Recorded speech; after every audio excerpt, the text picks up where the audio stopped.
সর্বশেষ নবীর নাম, এই প্রথম হাত তুলছে, বলো। হযরত মুহাম্মদ সাল্লাল্লাহু আলাইহি সাল্লাম। মাশাআল্লাহ মাশাআল্লাহ, ও পারছে, ওকে আমরা 100 টাকা দিলাম। জি, আবার পরে প্রশ্ন করেন। তো জাতির পিতাকে জাতির পিতাকে কে বলতে হবে? ওই যে এদিকে আসো, হাত তুলছে, জি বলেন। আমাদের জাতির পিতাকে, মুসলিম জাতির পিতাকে, তাই তো? ইব্রাহিম আলাইহিস সালাম। ইব্রাহিম আলাইহিস সালাম। মাশাআল্লাহ মাশাআল্লাহ, এই যে ওকেও 100 টাকা দিলাম। জি, আরো প্রশ্ন করেন। রাসূলুল্লাহ সাল্লাল্লাহু আলাইহি ওয়াসাল্লাম সর্বপ্রথম স্ত্রীর নাম কি? কে বলতে পারবে? সর্বপ্রথম স্ত্রীর নাম কি রাসূল সাল্লাল্লাহু আলাইহি সাল্লামের? জানো? হাত তোলো, জানলে জানো, এদিকে আসো।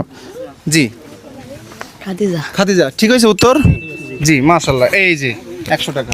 খুব হাসতেছে সবাই, খুবই আনন্দিত এবং খুব উচ্ছ্বাসিত হচ্ছে। আচ্ছা, রাসূলুল্লাহ সাল্লাল্লাহু আলাইহি সাল্লামের দুধ মায়ের নাম কি? কে বলতে পারবে? দুধ মায়ের নাম, এই যে প্রথম হাত তুলছে পাগড়ি মাথা, এদিকে আসো। এই তুমি, হ্যাঁ হ্যাঁ হ্যাঁ, হালিমা। হালিমা, ঠিক আছে না উত্তর? হ্যাঁ ঠিক আছে, এই যে জি জি। রাসূলুল্লাহ সাল্লাল্লাহু আলাইহি সাল্লামের মায়ের নাম কি? মায়ের